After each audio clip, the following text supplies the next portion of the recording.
coming out from the Prime Minister and the acting President in Kiev. They're not lying down over this, it seems. They're not. The rhetoric is amped up considerably from Kiev this evening in a televised address to the nation by both men. First of all, the President, Turchinov, said that he was placing the army on combat alert after having a 3-hour meeting with his security and defense chiefs. He said he was boosting security around nuclear facilities, airports and strategic facilities as well. And he said that there was no justification at all for Russia's act of aggression.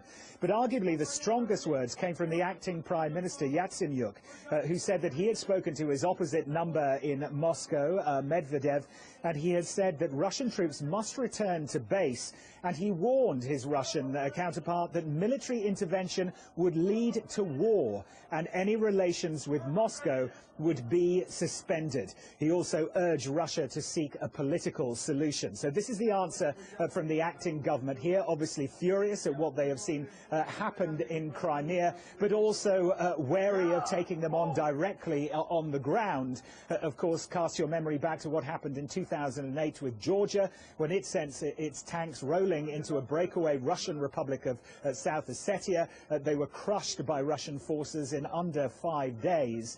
This is obviously a dangerous and difficult diplomatic game for this new government that is still finding its feet to play, and obviously they will be looking to international pressure on Moscow to try to calm things down in the Crimea Peninsula, home of course to 2 million people, many of them ethnic Russians. Turchinov also saying that he had an action plan to put in place in case of aggression. Do we know what Ukraine's military capability is, Robert?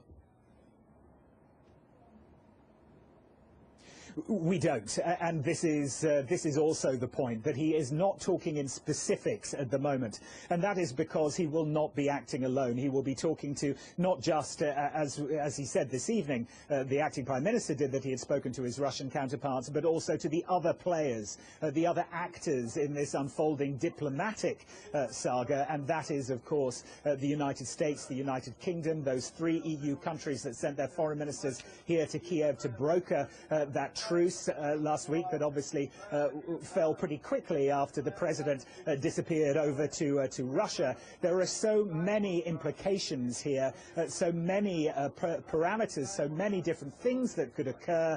They are treading very carefully indeed and not expressing what they may try to do on the ground to counter what they see as this act of provocation from Moscow.